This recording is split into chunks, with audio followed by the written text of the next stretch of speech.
Hello and welcome to Group Chat. I am Justin Verrier. No big waz today, but we do have back in action Brian Windhorst's actual best friend. It's Rob Mahoney. What's up, buddy? If only I were so lucky. Brian Windhorst, intrepid reporter, genuine good guy, would love to be his best friend. Brian, if you're out there, get at me. But, that's still aspirational at this point. For now, I think I'm going to have to settle for you being my best friend, Justin, Waz being my co-best friend. This is who we are to each other.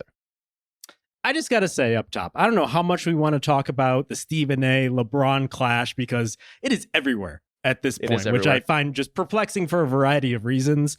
But we are pro Windhorst on this podcast. There's we need not to like a doubt in the armbands or something just to show that we stand with Brian when it comes to this, because just a side swipe and one of the best to do it, the best to ever do it, I thought was pretty ridiculous. So Brian, completely, yes, especially under the circumstances of all the media people to take aim at this point in time, the people who are going around doing multi-platform, multi-channel victory tours based on insulting LeBron's son and then having a confrontation with him, fair game. I think that's on the table. Take your shots, LeBron. By all means, go on Pat McAfee, say your shit.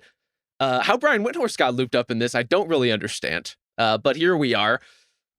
I think it's important that we say it if no one else does, Justin. Brian is legitimately one of the best in this business to do it. So shout out to him. No shout out to LeBron. Certainly no shout out to Pat McAfee. And no shout out whatsoever to Stephen A. Smith. It really gets me thinking, should we be attacking the sons, the children of current NBA superstars? Do you think that's like a good lane for us? Because it seems like a very profitable one. First of all, you've already done this many times.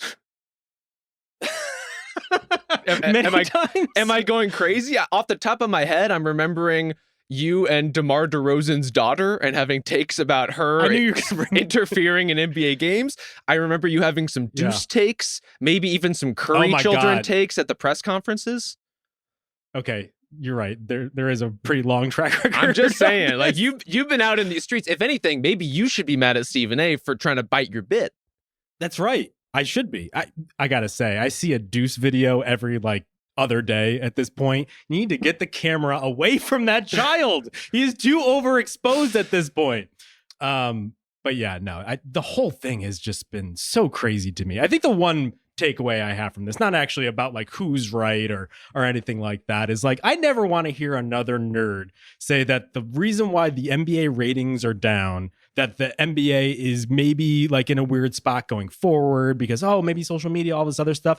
I want to hear anything about the product being why people aren't watching, because we have now gone through a week plus, maybe even 2 weeks of the Stephen A. LeBron clash, where that is the only thing anybody cares about. So it's not about the basketball. We watch the basketball, and yes, we want to talk about the improvements, what we could do differently, because we will be investing in it. People don't watch the NBA often, the casual fans, for the actual basketball. They do for the tension, for the drama of it all.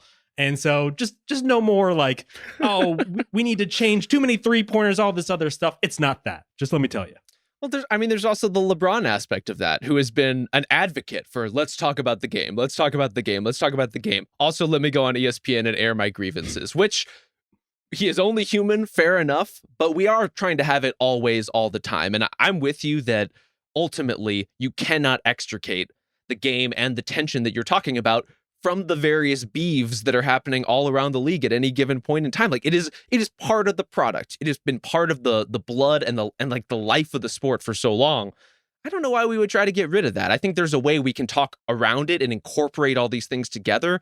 The conversation about LeBron, the conversation about tension, obviously you don't want a media member and a player beefing in quite this way all the time.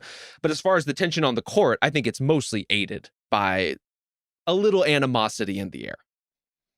Yeah, it also struck me just how late age LeBron is. I know we talk all the time about how he's doing things beyond his years. He's 40. We talk about that probably every couple of weeks at this point. But it did really strike me how just personality-wise, he's definitely aged into middle age, because the two things that I think most about when it comes to getting toward middle age is, one is losing all sense of when you're around people, spatial awareness. You're just bumping into people and people are just nudging you when they don't think about it, maybe because they have kids and so they're just not as aware of where you are. But I'm constantly with middle-aged people getting into little tiffs over that, but also just being grouchy about absolutely everything. And it just seemed like LeBron, for whatever reason, got on to McAfee, decided to do an hour and just like shit on everything. Like, he just didn't seem really happy about the product, didn't seem really happy about the way he's being discussed, on and on and on. It was like a really weird look for him. But I guess as middle-aged people, we should be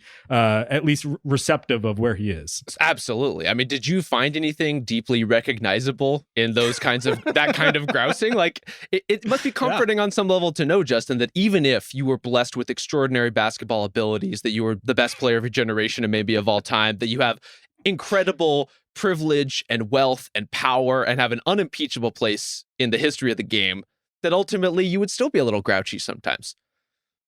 I saw myself in LeBron for the very first time. I'll say that. He did seem more like approachable. Like, he was swearing all the time. And I know even on this podcast, whenever like I feel like I'm being most genuine, I swear a lot. And so I don't know, just on the one hand, it was very weird and definitely outside of what we've seen LeBron, like very manicured. Like, I have like all the PR people around me who has completely shaped my image since the Miami debacle. On the other hand, thought he was pretty honest, thought it was pretty interesting. Agreed. And I never want to hear anything else about him and Stephen A, but if he wants to be more honest about things, I'm happy for him. I'm cool with that. Yeah, the LeBron dad energy, I think, translated nicely into the dad hanging around other dads and finally saying the thing that's actually on their mind. Yeah. We could use a little bit of that. And not just there, but I think across the world right now. Or maybe you in a tank top. I don't know if you want to pivot Absolutely to that as your not. brand. Yeah, Okay. that's not going to be it for me. I'm sorry. Okay, maybe Waz can field that. He does have the guns, I think, to fill he that busts out. out a tank sometime. He might have even podcasted in a tank at some point in the group chat history. He's a tank guy.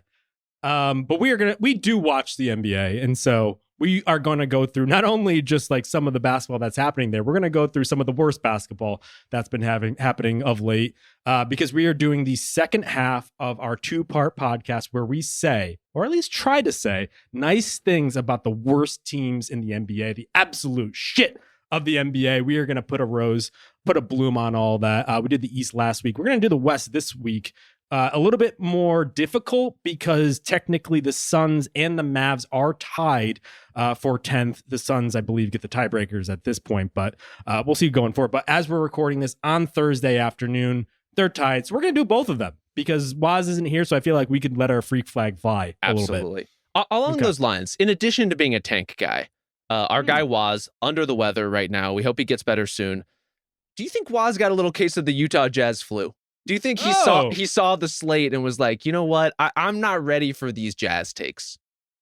I think it's not a coincidence that he skipped this pod. Yes. I think he saw what was on the dock and he was like, maybe this is one I could sit out. But look, the NBA season is full of these borderline moments, right? You got a little nagging injury, you got a little illness. We need Waz for the stretch run, ultimately. And so if he needs to nurse up with whatever he's got going on, I fully salute it and support him. Okay. One of those teams that is certainly nursing, I wouldn't even say necessarily injury-wise, but maybe just pride-wise, would be the Phoenix Suns. We have to start with them at number 10. Do you want to go first? I think this is a difficult one, especially considering after getting absolutely lambasted by the Celtics last night without Jason Tatum. Yeah, I found them to be the most difficult. We've talked all throughout the season about how bad the vibes have been. They've changed dramatically lately. Preceding this Celtics game, finally had some rhythm, finally had a little bit going for them. And I think that's in part because of one big positive thing that's been happening lately, which is I think that Mike Budenholzer has finally found a little bit of life and energy in his rotation that the Suns have been lacking all season.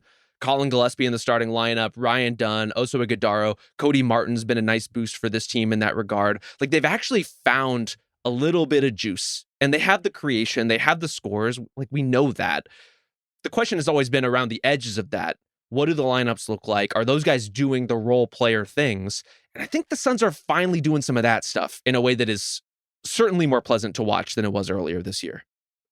How much of that are the new guys coming in, the Gillespies, the Dunns, who have the energy? And how much is it the old guys not playing, namely Bradley Beal? Well, certainly Yusuf Nurkic, getting him up out of there. Oof. And frankly, Mason Plumlee, who just was not up to snuff as a regular NBA player. And so getting him out of the rotation, trading Nurkic, those things are big.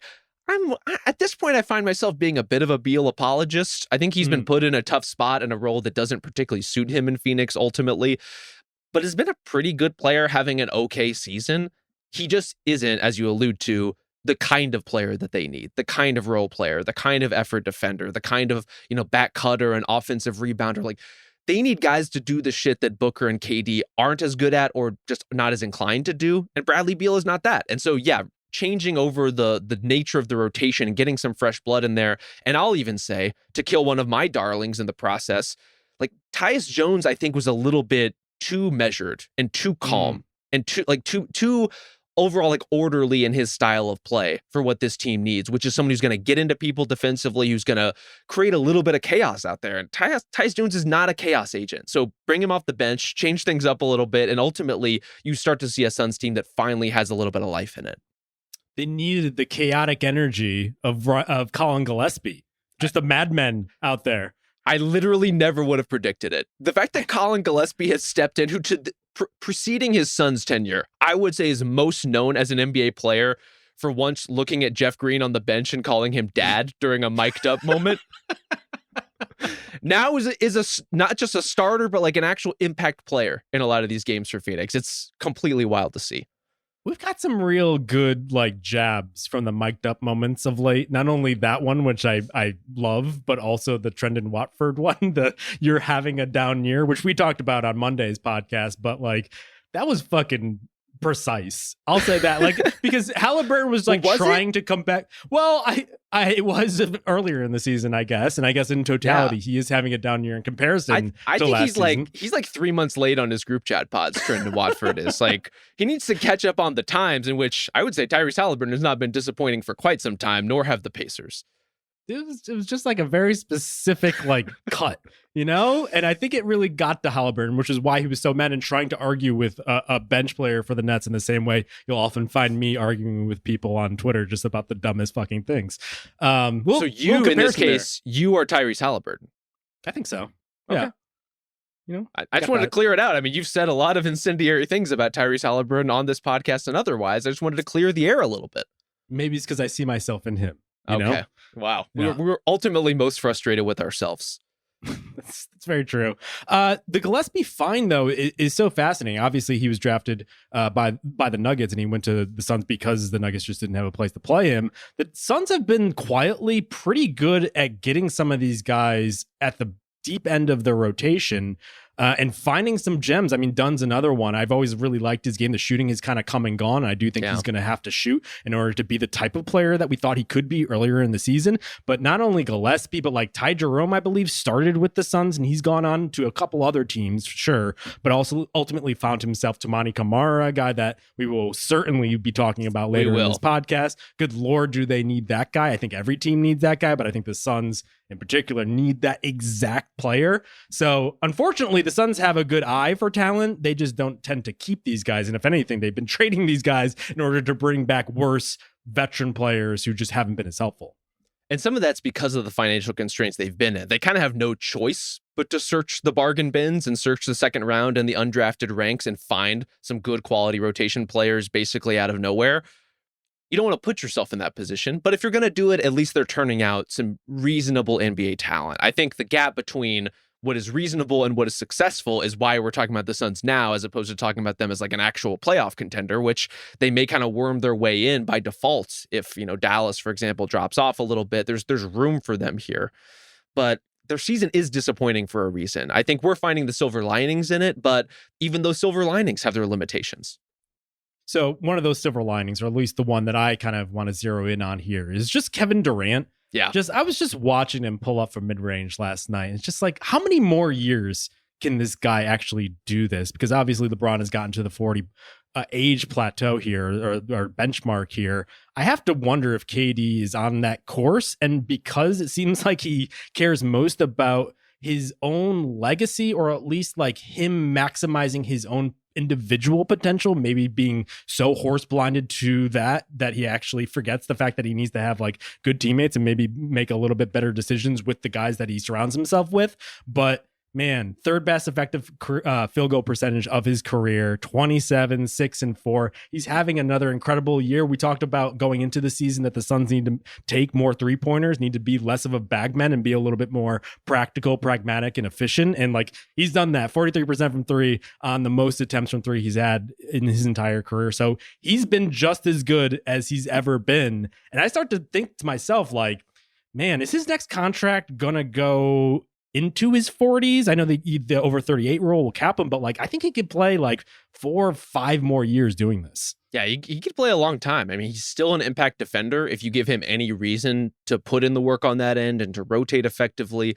If the Suns had anything more going as a team in that regard, I think we'd be talking about him in a different light. He's just an awesome scorer. And well, look, we have to take this opportunity to talk positively about Kevin Durant while Waz isn't here, because this is how these conversations tend to go. But ultimately, look, zoom out. There are 2 other guys in the entire league who are scoring as much and as efficiently as Kevin Durant, and those 2 guys are driving the MVP conversation. That's the class of scorer and creator that Kevin Durant is still in, even as the Suns have all these problems. Their offense is not really the issue. They still have some fourth quarter troubles. They still have some turnover issues now and again. Like, they're still trying to find how to create some sense of balance and kind of like a natural logistical drive out of what they have, which is not a traditional offense without traditional point guards for the most part. Yet Kevin Durant is not the reason those things are stalling out. He's, if anything, the reason those possessions are getting saved and bailed out at the buzzer or bailed out in tough one-on-one situations. And even while doing that, he's putting up this crazy efficiency that you mentioned.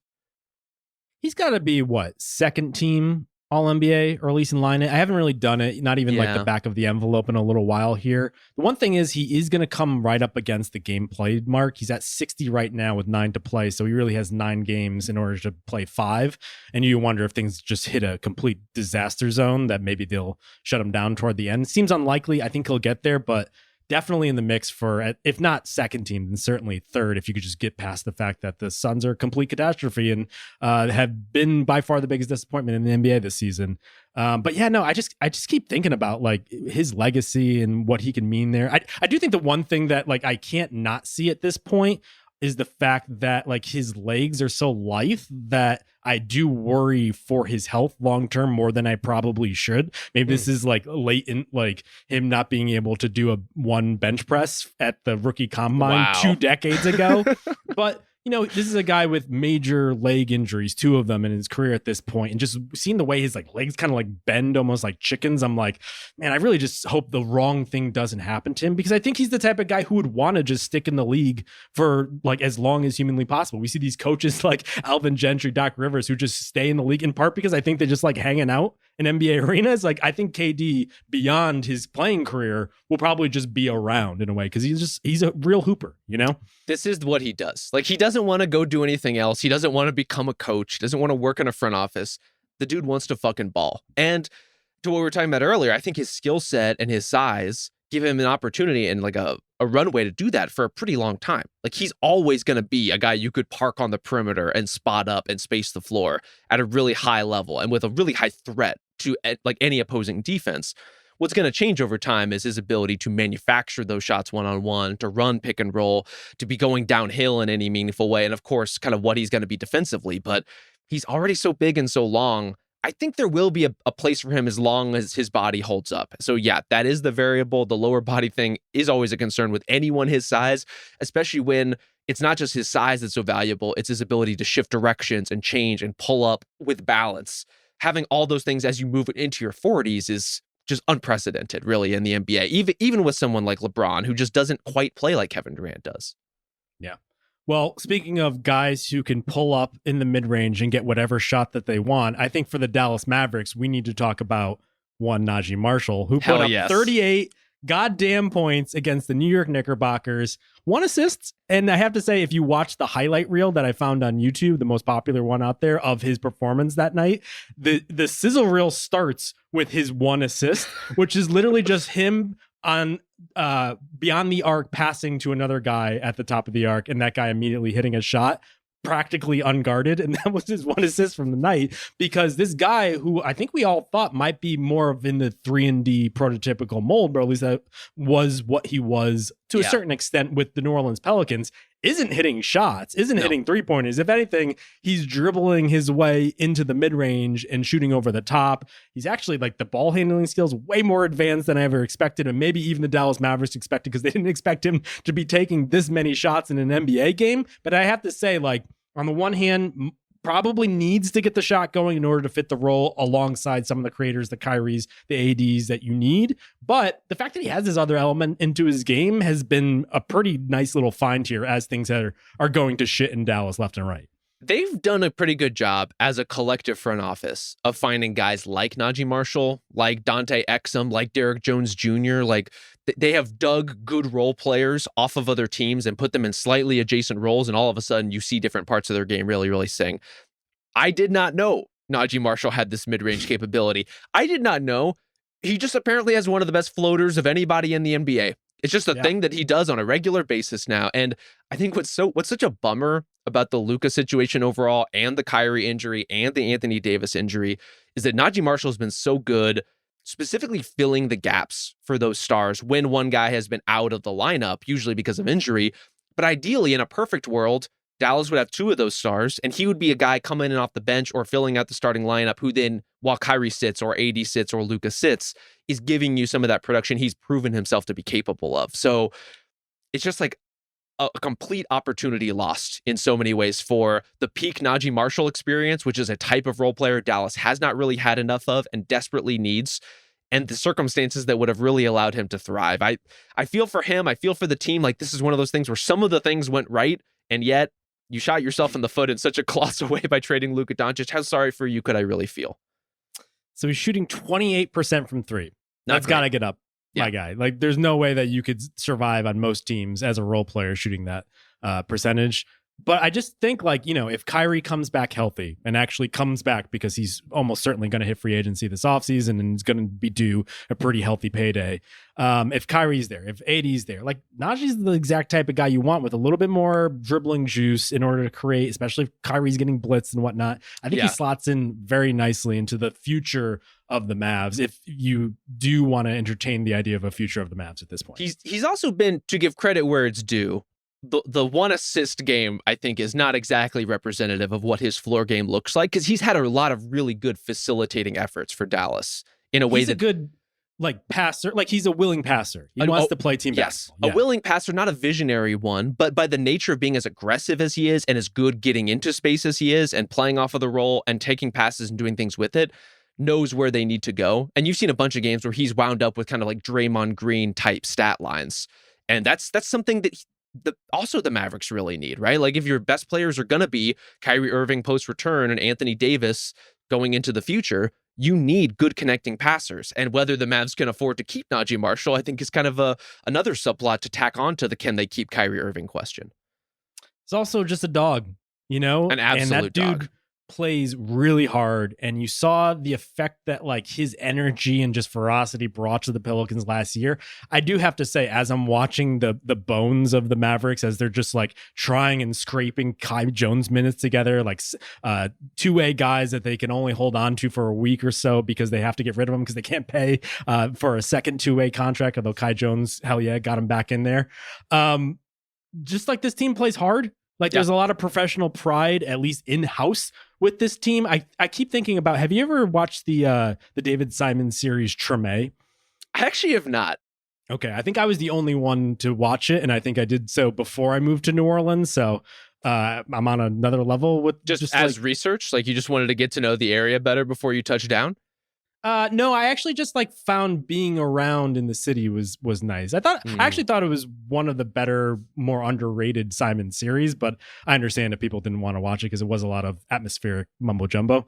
Whenever someone was forced, one of the musicians was forced to play on Bourbon Street, there would be a tongue-in-cheek line that they would say to each other, like, there's a lot of pride on Bourbon Street, right? Like, oh yeah, you got to play, but you know, there's pride there. It's fine. I think about that a lot while I'm watching the Mavericks, because there's a lot of pride with that team going on despite some pretty extenuating circumstances. This is an incredible pull by you. I will say Exhibit A in such pride, Kessler Edwards, who had all of, like, I would say 6'7" in lifts, more realistically, probably like a solid 6'6", and wiry at that, has had to fill in at center more times than any man his size reasonably should be asked to do.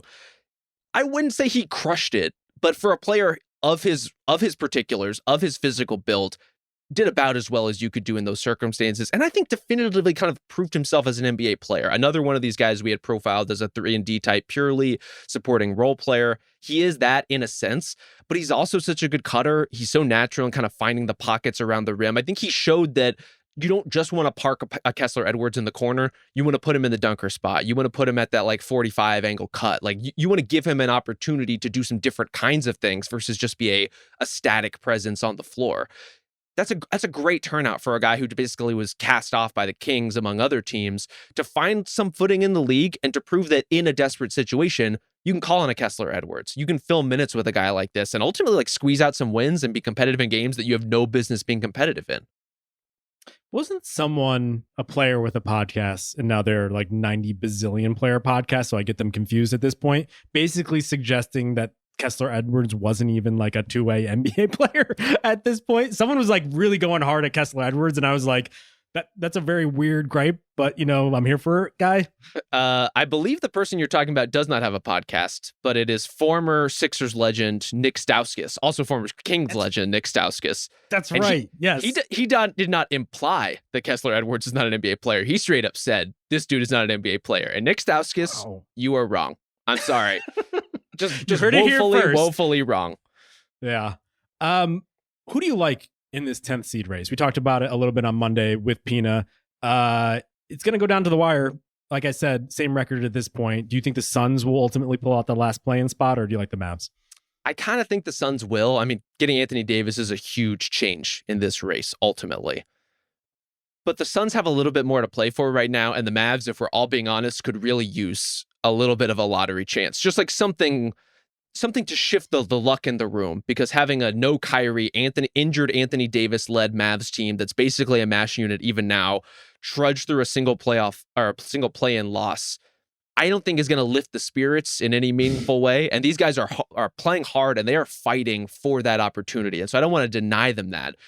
But if we're talking about what these teams could really need, I think Dallas needs the lottery odds, even if they're marginal. And Phoenix desperately needs something to go right this season and probably needs to force their way in. And they have the tiebreaker kind of in their back pocket as far as those two teams are concerned. So I see Phoenix getting a little bit of edge based off of the motivations of the team, the ultimate like rhythm and momentum of where they are right now.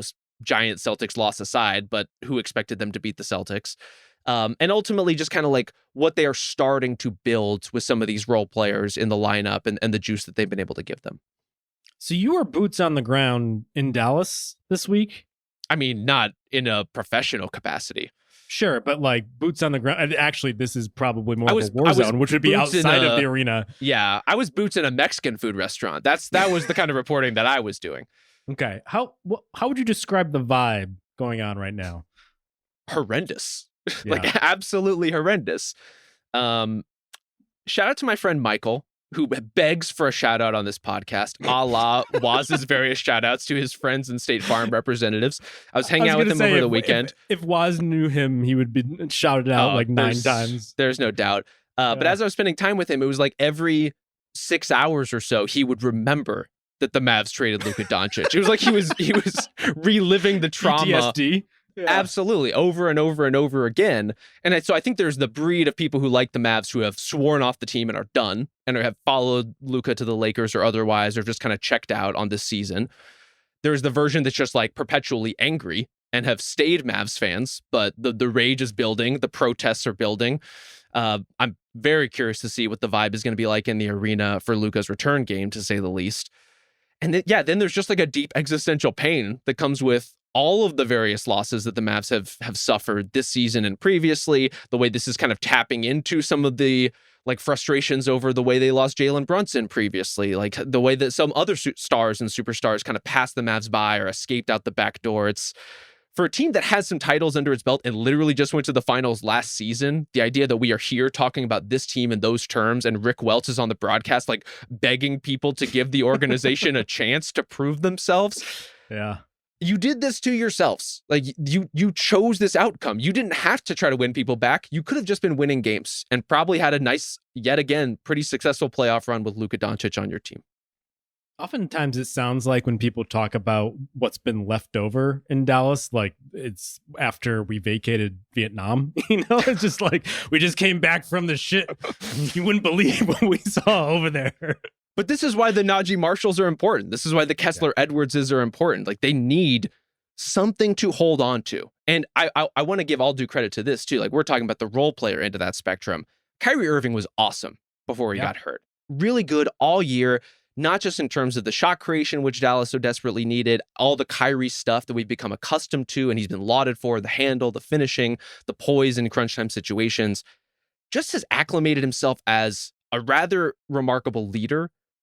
And I think has finally, over these last couple years, successfully channeled all of the respect he has around the league. Like Kyrie is a guy who so many young players have come in and grown up watching and idolizing and looking to him for some little element they could like bring into their games, and watching his highlights and seeing the huge moments he's been a part of and how he conducts himself and really respecting that a lot. And Kyrie, since he's been a Maverick, I would say especially, has taken all that and led the younger parts of the team in really positive directions, has picked guys up in a way that he didn't earlier in his career, has really made himself part of the fabric of this thing. And I think part of the misfortune, and I say tragedy, that might be a little bit like overwrought for what we're talking about, but what would be unfortunate about the circumstances if Kyrie does leave in free agency, which he could do, would just be that it would end on such a sour note through no fault of him. Like for him to want to walk out the door at this point, I don't think anybody could blame him. But it would be great to see him back on the court in Dallas with a chance to see this through, with a chance to prove himself again post-injury and kind of find that form that's been so instrumental to the Mavs being as good as they've been. Do you think that's like a major shift in perception locally with Kyrie? Like when he first got there, were there reservations? Like was your friend Michael being like, I don't know about this guy, especially considering like the way that he left Brooklyn and kind of left a lot of people high and dry, James Harden in particular? Do you think it's like a major shift, or were they more open and receptive to him? Because when he got to there, he was really kind of like a hired gun, almost LeBron when he started in LA style. I heard a lot of mixed feelings about it.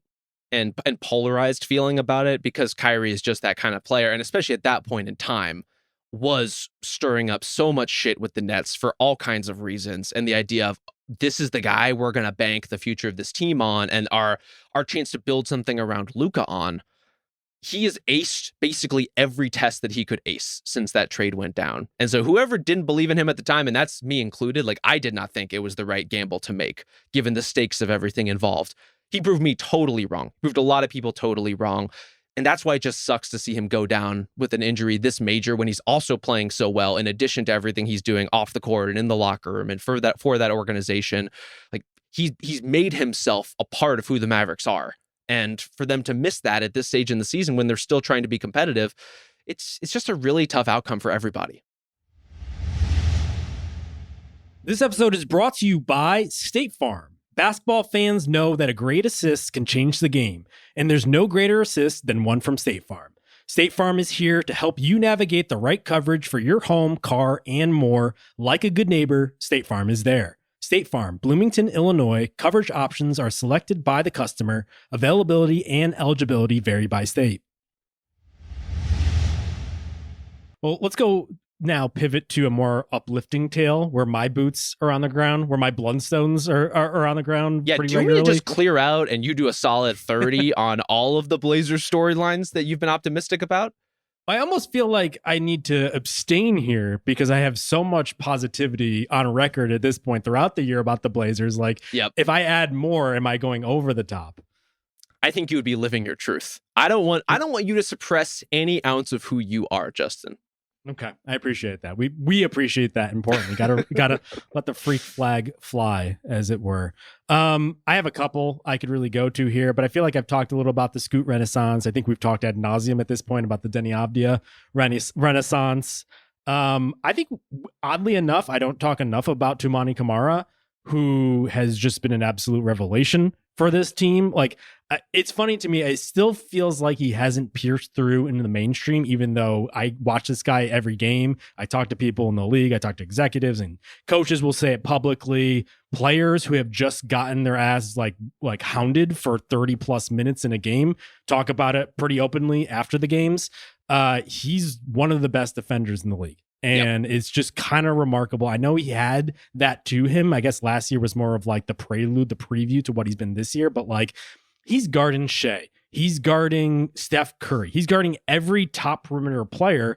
But then if you look at like his top matchups in the league, I think Nikola Jokic is in the top 10. Like, he spends time on Giannis. Like, just the combination of the athleticism and like the doggedness and like the smart read he has in order to anticipate things. It's partly why he's been the league leader in charges taken this year by far. I think he's 10 up on the next player. He just has like the versatility in order to guard practically everyone and to switch on to everyone. And honestly, it's not just the defense at this point. It's also start to filter in the way that he plays offense, because I thought he would just be a catch and shoot guy, and he flows so well and does so many different little things that like you're starting to see that part start to round into form. And so like, I think this guy isn't just like a 3-and-D defensive extraordinaire. I think he's going to be just a very good basketball player. I think this is what you're starting to see some of the smarter teams do with their role players, is give them more opportunities to break out of the 3-and-D mold. Whereas, when push comes to shove, we want to put the ball in the hands of our best players, and a Tumani Kamara type player, you're going to be somewhere, right? It's going to be in the corner. It's going to be on the wing. Maybe it's on the baseline, whatever makes sense for your skill set. But as you're developing, if you're in a position like where the Blazers are, don't just park him there and make that his destiny. Give him an opportunity to explore in the way that Denny Avdia has been able to explore, right? Like, I think Denny had more observable ball skill and passing and facilitation coming in to his time as a Blazer than Tumani Kamara did. But ultimately, if you don't think Tumani Kamara's shot is ever going to be elite, you're really aided by having him have a handle, have the ability to connect dots, to attack off the dribble, to challenge a closeout and really do something with the ball.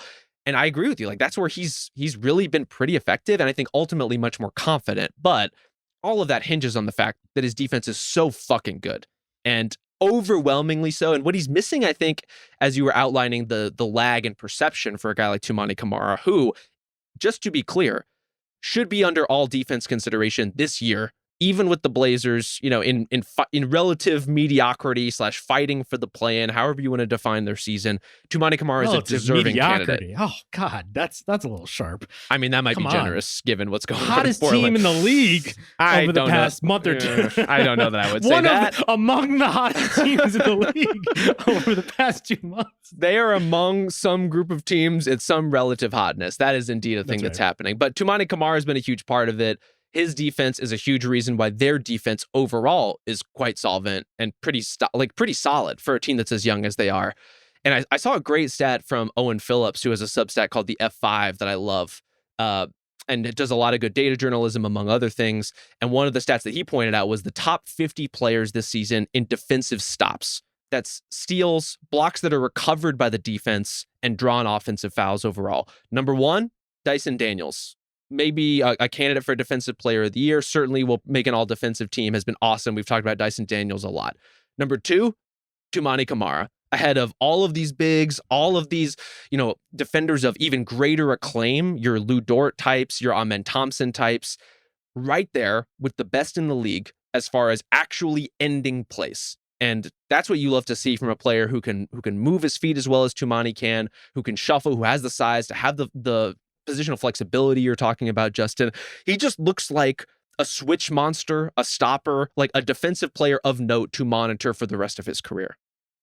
I'm glad you brought this up, because I do think that is one of the biggest part of his case, because he doesn't do a lot of the flashy things that typically get you attention when you're a defender. Dyson Daniels deserves all of the attention he gets. His steal, I think he's up over 200 steals on the season, which is unbelievable. I think he's averaging over 3 a game at this point. So yes, but it is a little flashier than something like Tumani, who basically is just getting stops, which is a little bit tougher to quantify. He's getting a lot of just like offensive fouls drawn, the charges, also flustering guys into turnovers and whatnot. And so I think that's has to be a big part of the calculus. Tom Haberstroh has done a good job of pointing this stuff out on the Blazers broadcast as well. because you do have to do a little bit more work to see it. And also, like, who's watching a lot of these Blazers games? They haven't been watchable until the top of this year. So I get it. But I'm glad you brought up all defense, because I kind of did like a rough accounting of where we might be here. Because I think if you are paying attention, Tumani should be in consideration. I think he should make at the very least second team. But I want to go through some of the names I have down here. First team, I have Mobley, Daniels with an absolute bullet. I imagine one of them will probably win Defensive Player of the Year. I also have Jaren Jackson Jr., another guy who I think will get consideration for that award. Agreed. Lou Dort, best defender on the absolute best team, best defensive team, one of the best defensive teams of our era. And Amen Thompson, who I don't think we need to talk more about. Amen Thompson, we do it all the time. The next tier, though, I think that's when I could certainly see him getting into the mix. Draymond, Chris Dunn, Rudy Gobert, Walker Kessler. And now I should mention the guys who I presume are not eligible for games played and also maybe even minutes consideration: Alex Caruso, Chet Holmgren, Jalen Suggs, Porzingis, Anthony Davis, guys like that. So a lot of the guys that could be in the mix here aren't. And I actually think we might need to do a deeper dig on a guy like Chris Dunn, because not only is there a 65 game limit in which you have to cross the threshold to be eligible, you also have to play a minutes restriction. Like, you have to cross a minutes threshold within those games. And I want to say that Kevin Pelton of ESPN pointed out earlier this year that Chris Dunn was kind of like underrepresented in terms of those, like the qualifying games, in a way that may ultimately rule him out of a race like this. But that said, award or not, all defensive team or not, Chris Dunn fucking rules. And I love watching him play defense. And I hope that he's eligible, because I would love to at least consider him, if not put him on a ballot. Yeah.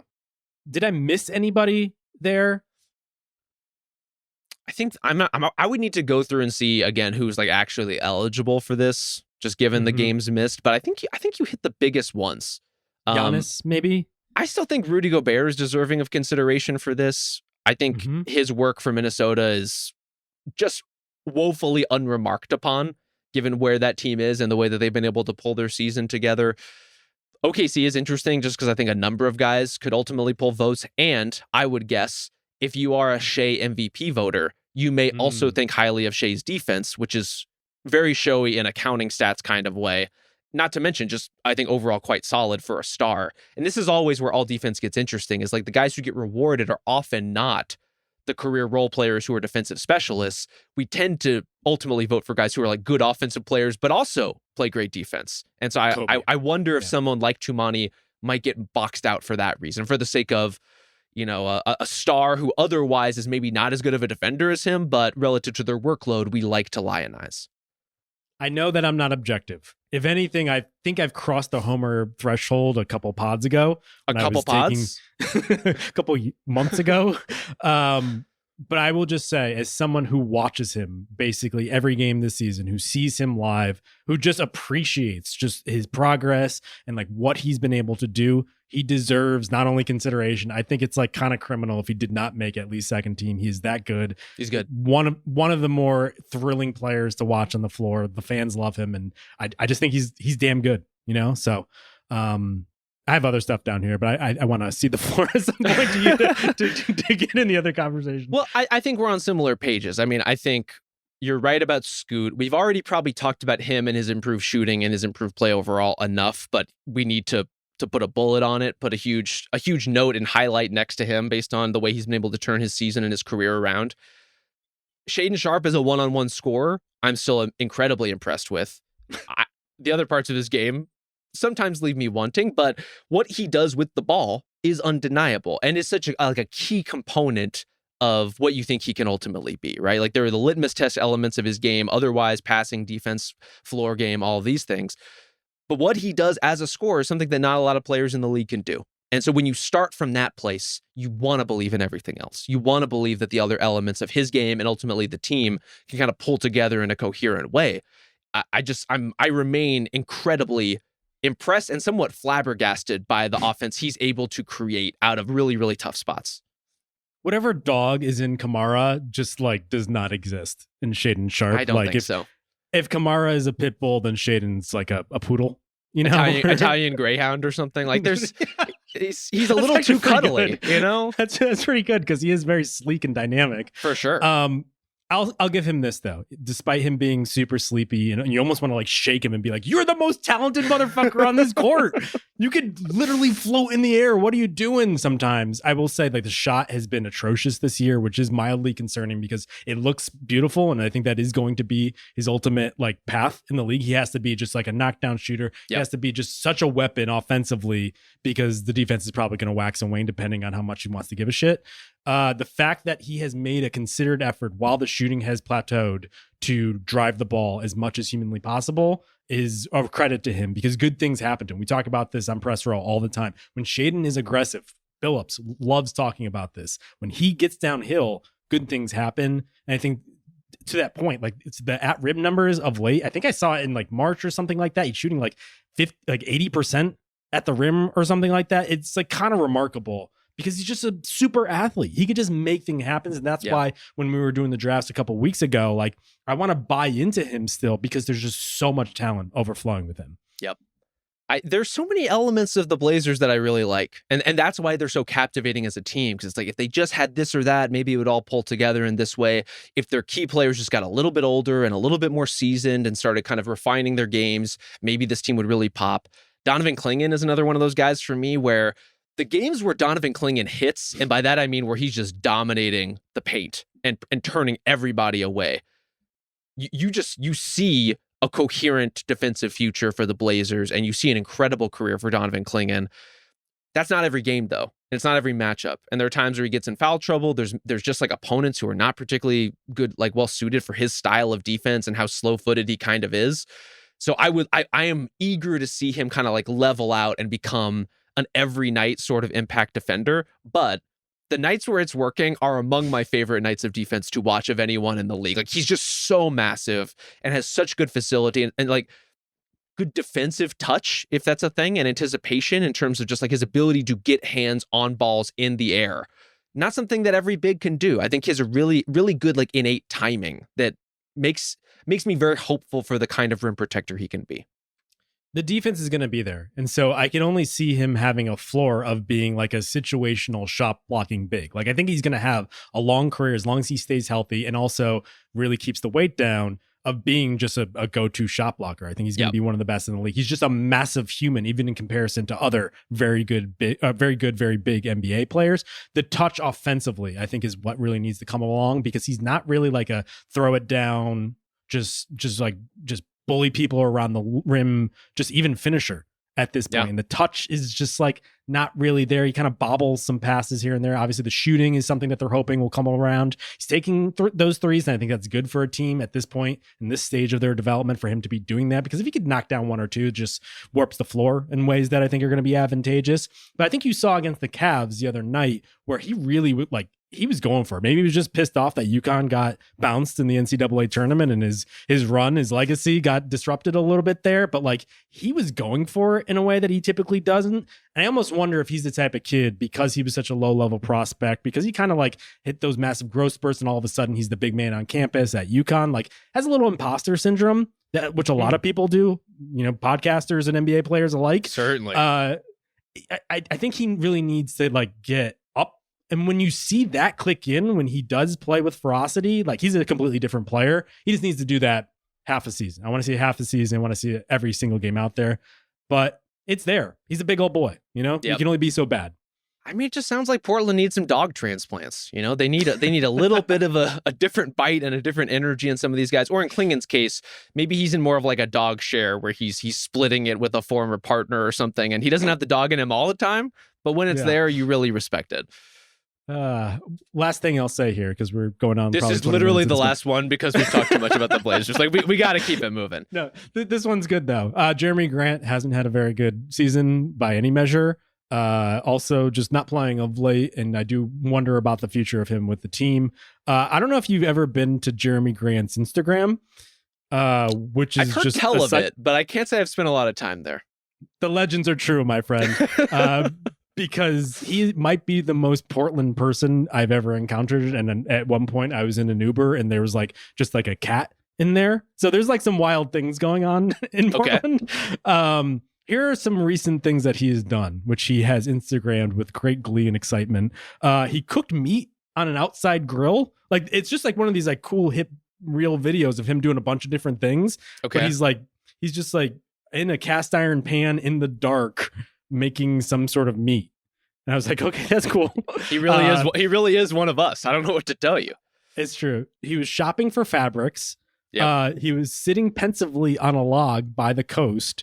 He was in a pottery class. He was playing a Game Boy while eating pho.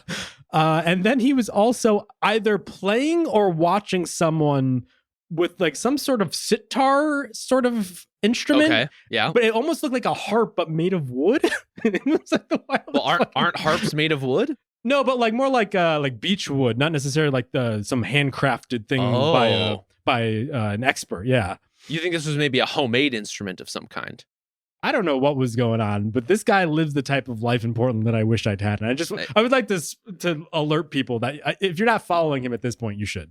It sounds incredible. I need to get on that. I mean, I respect literally every part of what you just described. I have one follow-up question, which is you mentioned he's playing Game Boy while eating pho. Are we talking OG gray brick Game Boy, sleek Game Boy Pocket? Are we talking like the horizontal situation? What orientation of Game Boy was he playing? I think it was OG, but I think it might be one of those like new versions where it's actually a digital screen. Oh, It's like more of one of the emulators that's like bootlegging all this shit. Not to blow up Jeremy Grant's spot. Like we're not officially saying that he's emulating anything, but hypothetically. Yeah, I mean, you want the old school vibes with the comforts of modern technology, which I think we could all appreciate. It seems like that's what he was doing.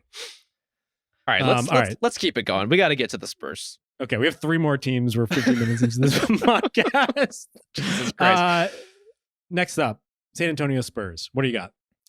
I want to talk about Victor Wembanyama as a rebounder. We talk all the time about his defense. We talk all the time about what he should or shouldn't be doing offensively and the stretch and kind of his place in the modern game. Victor Wembanyama is 7'3". I don't need to tell you that. You would think that a player of his size, of course, is going to pull down all sorts of rebounds. And there is a degree of his game that is like a dude plucking fruit off of a shrub, right? Like that is a part of the experience of being 7'3". That said, historically speaking, players of Victor's size and larger are almost always crazy lanky, have super high bases, get boxed out of rebounds pretty often. Your Manute Bol, Rick Smith, Sean Bradley, even Yao, to be honest with you, not like an awesome all-time level rebounder. Victor Wembanyama right now is basically having, or was having before his season ended, one of the best rebounding seasons ever for a player his size. With one notable exception, who we should also say is active in the league right now in Zach Edey, another long boy. The long boys are back, Justin. They're rebounding like never before. They're having a huge impact on the game in multiple ways. And I just think this part of Victor is so crucial in terms of how the Spurs are going to go about building their team, because you want all of these counterpoints to the things he can do. I think if he's a good rebounder, one of the avenues it opens up is the kinds of players you can have at the 4 are not just stretch 4 types, which you could have if you want space and you want Victor kind of going more and more to the rim, which fair enough. You could also have kind of power, like a traditional power forward type next to him who may be a little undersized, but is good at scoring inside and isn't gobbling up rebounds in a way that Wembanyama might be. But ultimately, there's like a symbiosis that can happen there between everything that he brings to the table and everything that, like, we talk about these guys all the time. You know, your DeJuan Blair, Ike Diogu, like these are relatively low bars to clear as far as like who you want playing next to Victor Wembanyama, but a burly inside player who could actually make a lot of sense working alongside him, whether he's a good rebounder or not. What I'm hearing from you is a backdoor case that the Spurs should trade for Jonathan Kuminga. I don't hate it. Oh, okay. I don't hate it, or but this is what opens up, right? Like guys like Jonathan Kuminga, guys like Jonathan Isaac, even, right? Like guys who have really high specific value that is not rebounding. And if you have him there and you have enough guys in the backcourt who are competitive, like Jeremy Sohan's another kind of like positionally weird player who could fit this mold potentially as he continues to grow. But I just think this is one part of his game that we don't talk about enough. He's a sleek and clever passer. He's obviously a good and threatening shooter. He does things because of his size that no one else can do and is one of the best rim protectors in basketball. Would have been an all-NBA player this season, in part because among all those other things, he's also a really high-level rebounder, which is something that guys his size just do not do historically. Yeah. It's a bummer we haven't gotten the second half of Wemby because he was just so ready to take off here. And obviously Damian Lillard, we should mention, is also going through something similar. We probably won't see him for the rest of the season. So just a really tough time for some of our favorite players in the NBA sucks. right now. But I do think it's probably a little telling that you didn't pick any of the current players playing for the San Antonio Spurs right now. I can do that. Do you want to talk about some of those? Well, I do, but I don't want to go with one of the young guys. I actually want to talk about Chris Paul, who somehow under the radar has played every single game in the NBA this year. He is up to, I believe, 71 games played. He is on track to play 82 games at 39 years of age. I can't believe it. Like, not only that, but he's been just so helpful. I don't know if, like, on a high-level competitive team, he'd be playing 28 minutes a game, but he's just so good at organizing and making sense out of all the disparate talents that they have on this team. At just, like, God damn, we talked about LeBron going for, like, trying to play every single game. Paul is actually doing that. Yes. And significantly smaller. And so therefore it's much more difficult when you're that age and that small to carve out advantages, to stay healthy. Like, it's an impossible thing. And I have to say, I think the way that the Spurs have managed Chris Paul's season and the way that he's managed his season have just been A+ across the board. He's had an incredible impact on that team. This is, despite everything that's been going for and against the Spurs this season, a pretty, like, solid, middle of the road kind of offense. That's crazy, given who hasn't been playing and when. And yeah, defensively without Wemby, they've just fallen off a cliff. They have no means to be competitive defensively without Victor Wembanyama. But Chris Paul is a huge part of the reason why, despite everything else, no Fox, no Wembanyama, these guys out of the lineup, these misfitting, like these ill-fitting parts, all of a sudden they're just kind of hanging in some of these games, and they're ultimately able to run coherent NBA offense. And so, as usual, we salute Chris Paul on this podcast for all of the work that he does. The Rockets traded Chris Paul in 2019, in large part because it seemed like him and James Harden just butted heads a lot. Happens a lot to Chris Paul, frankly. But part of that was also, I think, the fear that his body was breaking down. The Thunder, in fact, had a very, like, complicated process for him in order to, like, manage his minutes and all this other stuff. And he was kind of like, no, I kind of want to play a lot of games. And since then, maybe it's the vegan diet. Maybe he's doing something else. Maybe he's just, like, sucking down bone marrow before games. I don't know what this guy's doing, but, like, that's been 6 years now, and he's just been a steady presence in the lineup, and he's still awesome. He's going to be 40 in May. Like, God damn, that guy could play 3 more years. And I have no idea what his future is going to be in kind of the refreshed full season of De'Aaron Fox era of the San Antonio Spurs. There's a lot of different permutations that could work for him there or elsewhere, but I kind of hope he sticks around. I think he works with Fox. Clearly, we've seen some early indications of that. Also is such a great backup and kind of a steady hand for a group of young players that I like on balance, but need some guidance and need some orientation to understand, like, what they're supposed to be doing on the floor at a given moment. And as far as players that you want in Stephon Castle's ear for a certain indefinite period of time, a great one to have. Not so long that he grates on Stephon Castle in the way that he grates on a lot of other people, but we're still in the window. We're still in the honeymoon stage, ultimately, of Chris Paul. And I just think he's been so good at exactly what the Spurs wanted him to be. He's fine with the youngs. It's the olds that he has a tendency to grade on. I don't know that that's entirely true. I think there are some youngs historically that have not necessarily appreciated his guidance. There's a point, as with all of us, where a certain amount of chiding hits the wall. Okay, so maybe we won't bring Jonathan Kuminga back into his life then. Yeah, maybe not. Yeah. I will say also, Spurs, their own pick, looking pretty valuable right now. And as we've seen in years past, the Spurs are probably going to luck into Ace Bailey or something, and they won't even have to trade for anybody else. But speaking of lottery luck, a team that has completely devoted the back end of their season to that. Hold on. I don't want to move on from the Spurs so quickly. I think there's at least 2 things we need to hit before we move on. One, Sandro Mamukelashvili just scored 34 points in 19 minutes, something that has never been done before in the history of the league. Does it mean anything? No, but it was not mentioned on this podcast and simply must, so long as I am sitting in this chair. So shout out to Sandro for an incredible historic accomplishment as a member of the San Antonio Spurs. Also, I want to give a quick shout out to Harrison Barnes, corner marksman, rock solid pro, was left for dead by the Sacramento Kings. Straight up salary dumped because they did not think it seemed that he was a useful NBA player anymore. He is second on the team in total minutes. Amazing season for Harrison Barnes. Really cashing in on, yet again, doing the exact kind of veteran shit this team needed. I believe the Spurs got a future pick or maybe a pick swap from the Kings. Yeah, they in got that the trade, carrot. which is insane. And he's just a totally like awesome adult in the room for a team that needs exactly what he brings. It's crazy. Very high in the Spurs future. Not as high on the future of the New Orleans Pelicans, although I do think you're seeing a little bit of things as they go down the stretch that have shown that glimmer of light that we all kind of fool ourselves into year after year after year. We can talk about a lot of things here. I think we got to talk about healthy, jacked as hell Zion with what looks like the goatee from Shep from Above the Rim. I don't know if that reference is dated for our listenership these days. That doesn't even mean anything to me. I'm going to be honest with you. Oh, come on. How about Evil Abed from Community? Yeah. We're getting a little closer.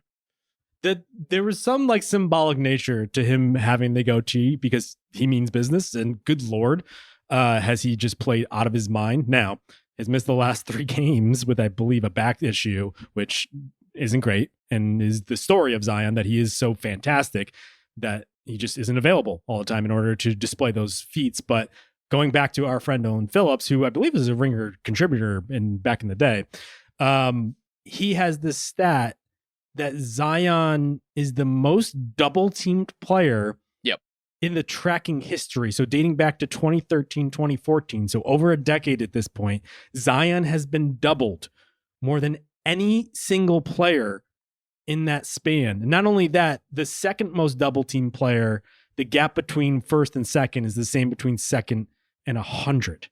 So maybe that speaks to the quality of teammates he's playing around, or their inability to like put the right team around him. But it also means that Zion's pretty fucking good when he's playing. I don't even know that it's like the quality of the team around him, because Zion has played with good players. They're just often not players that make a lot of sense together. And often they're players who can't space the floor in the ways that you need. So yeah, if you have the option of standing on the tracks when the train's coming through, or forcing the ball to Jose Alvarado to chuck a 3, I know which way I would go personally. All of that said, what's underlining all of those facts and the decision making therein is that Zion is basically unguardable one-on-one at this moment in time. And he's doing it in all sorts of ways. He is just one of the most aggressive drivers in the league, one of the most aggressive players at getting all the way to the rim and finishing with force and finesse, a combination that I honestly you just don't really see among the elite young players today. Like there's a lot of guys who finish well dunking, but don't necessarily have the touch on layups. Zion has a little bit of everything in terms of his actual skill set once he gets close to the hoop.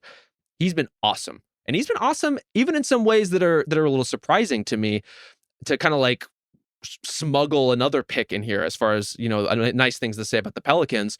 Kelly Olynyk has had a really nice impact on the team since coming over in the Brandon Ingram trade. This is a team that desperately needed any live front court body, anyone who can play power forward and center minutes. The Pelicans needed you. And they brought in somebody who not only can do that, and I think has been sort of a bright spot for almost every team he's played for in a limited role, like just come off the bench, fill in the starting lineup. Kelly Olynyk makes some things happen that are usually quite positive. There's been some lineups with Zion at the 3 and Kelly Olynyk at the 4, and then plug in your big of choice. And look, there are very varied results depending on who that big is and who the Pelicans are playing against. But even the idea that you would play Zion at the 3 and that you now have a mechanism to do it in a way that makes any sense whatsoever, and some of those groups have been quite effective, very tantalizing to me. I don't know how realistic that is when you have Trey Murphy and Herb Jones and all these guys back, but throw it at the wall, see what works. Let's get a sense of kind of the types of mismatches that Zion can attack and excel against and what it can open up for the rest of your team. I don't mind it as sort of like a look within the look. Well, Herb Jones is a center. I don't know if you've heard. That's true. But also a point guard. Also a point guard. Yeah, I feel like every new season we're going to go in and Zion is being sold as a new position. Like next year it's going to be like, he's our shooting guard, guys. Didn't think it could happen, but he could do it because he's just that talented.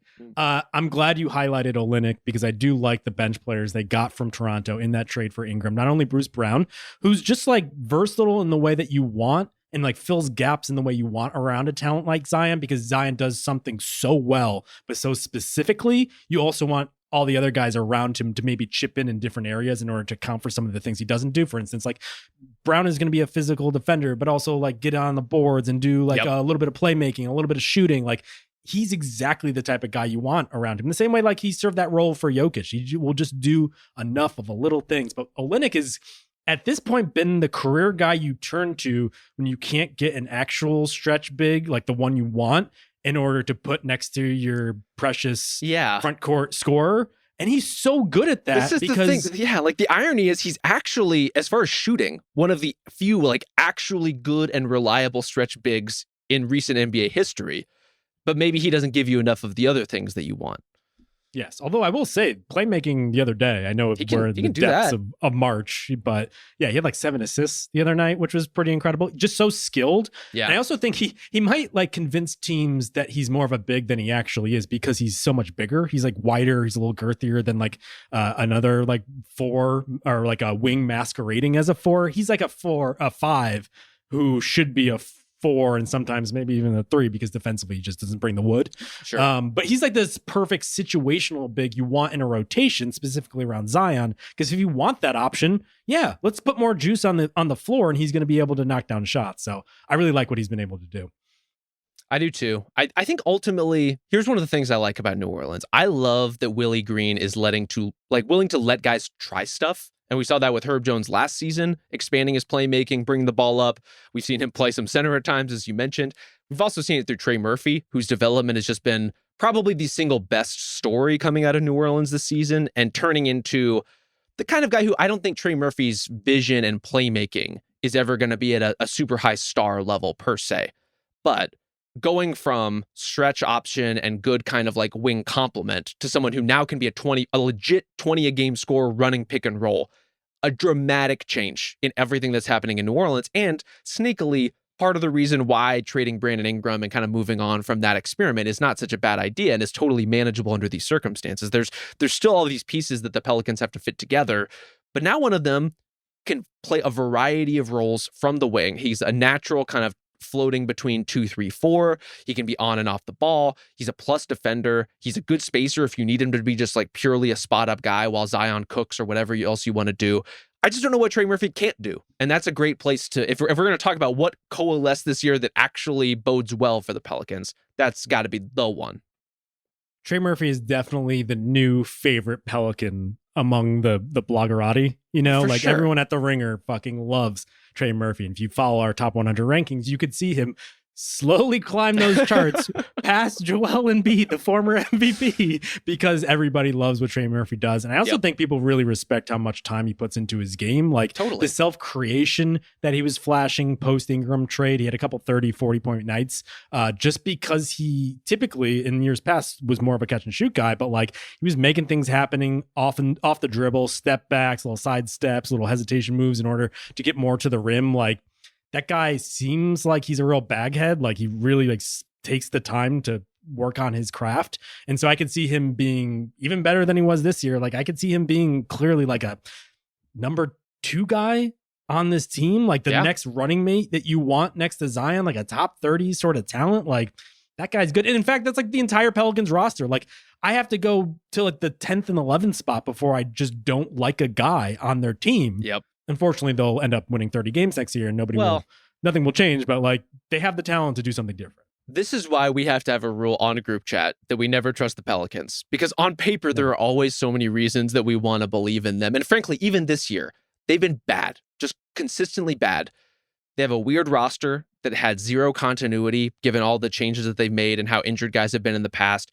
They could not afford major injuries, and basically everyone got hurt. DeJounte Murray out. Brandon Ingram, before he got traded, was obviously out. Trey Murphy now out. Herb Jones has been out for a long time.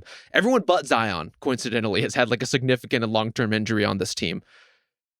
There's still a part of me that wants to think if you get some of the guys who are left healthy and back, all of a sudden it's looking more like a at least play-in adjacent kind of group, if not right there in the thick of things. And so why not the Pelicans is our perpetual mantra, to which someone else on the podcast has to say, no, we do not do that here. I'm sure as we're recording this, we're just not looking at our phones. Zion has requested a trade, and that's why he hasn't been playing for the past 3 games. Entirely possible. Because let me tell you, that's going to percolate over the summer as well. But maybe they'll luck into Dylan Harper because they're going to have one of the best lottery odds, and that will just help them pivot to the next era where they'll ultimately disappoint despite being very, very talented. Yeah. Last team on the board, Utah Jazz. I have one, and I think it's the same one that you likely have, which is Walker Kessler. Gotta be. Just being an absolute monster on the boards. We put him back into our top 100. Speaking of our rankings, which have been refreshed and are up on theringer.com right now. You can check those out. Danny Chow had a stat in there about Walker Kessler, who jumped back in the back end of our rankings. 8.4 block percentage career-wise for Walker Kessler. The only players to do that with at least 3,000 minutes in their career: Kessler, Wembanyama, Manute Bol, not Bol, and Jim McIlvain. He's a goddamn monster. This is why, look, I'm not going to say Walker Kessler is untradeable, but he is the closest thing that Utah has to a real building block, a solid foundational player who you could see being a part of the Jazz for years and years to come. And there was a swell of conversation around like December, January, where fans of so many teams around the league were like wish casting their way into Walker Kessler trade machine ideas. Guys, this guy is not available for like your late first round pick. That's not like, he's way, way too good, to the point that I know we're not in the habit of just like raving about the defense of players who play for some of the worst defensive teams in the league, which the Jazz are. Walker Kessler, as we alluded to earlier, is a legitimate all-defense candidate. He's one of the best rim protectors in basketball. He would be our go-to, this is the best young shot blocker in the league, if not for the existence of Victor Wembanyama, and he's sort of overshadowed by just the proportions of Victor down there. But overall, Walker Kessler is an awesome presence in the paint to have. And I think, most importantly, to kind of pivot from the Donovan Clingan conversation we were having, is looking so much more comfortable around the basket, trying to exert his force on offense. This is something where he had such a weird year last year, kind of up and down. It seemed like he was really in his head about the role he was supposed to play and kind of like what his touches were and how to make an impact on that side of the floor. It's wildly efficient. I think more confident than he's ever been. He's also now doing this weird shit where he just shoots like 6 threes a game sometimes because the Jazz are in the position that they're in. We're going to talk about that. Yeah, if you consider that a success, I think depends on what you judge their goals to be. I would say it's been quite successful for what the Jazz are trying to do, which is let him try it out, and who cares what happens to the bottom line of this game, which that's what Utah should be doing. You've been hearing a lot of consternation about tanking. You might say to yourself, dear fan listening at home, what? Like, all my favorite players, they're suiting up. Like, what's the issue? Like, they're not just sitting out games anymore. There's no more load management going on here. Oftentimes, that's because those players are starting and not necessarily finishing. So if you look at the slow deterioration of the minutes for teams like, let's say the Washington Wizards, like Chris Middleton, not playing as much these days. That's part of it. And also Walker Kessler, I appreciate the development and the time he's getting in order to flash this part of his game, which he never will again in the NBA.